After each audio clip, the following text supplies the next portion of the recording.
சிம்பு தேவனுடைய இயக்கத்துல விஜய், அதுக்கப்புறம் நெறைய நட்சத்திர பட்டாளமே நடிச்சுட்டு இருக்கிற திரைப்படம் வந்து ஈசிஆர் ரோட்ல மிகப்பெரிய செட்டுல வந்து படப்பிடிப்பு நடந்துட்டு இருக்கு.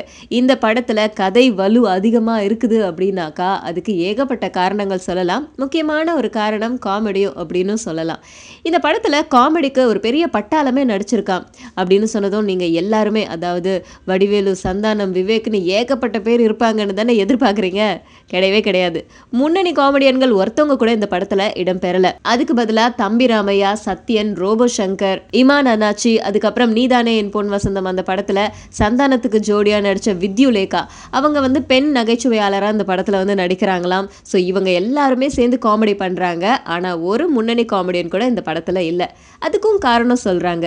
அது என்ன காரணம் அப்படின்னா, சிம்புதேவனுக்கும் இப்ப இருக்கிற முன்னணி காமெடியன்களுக்கும் அந்த அளவுக்கு உறவு சரியில்லை அப்படிங்கறதால தான் இவங்களெல்லாம் ஒப்பந்தம் பண்ணியிருக்கிறதாகவும் சொல்றாங்க.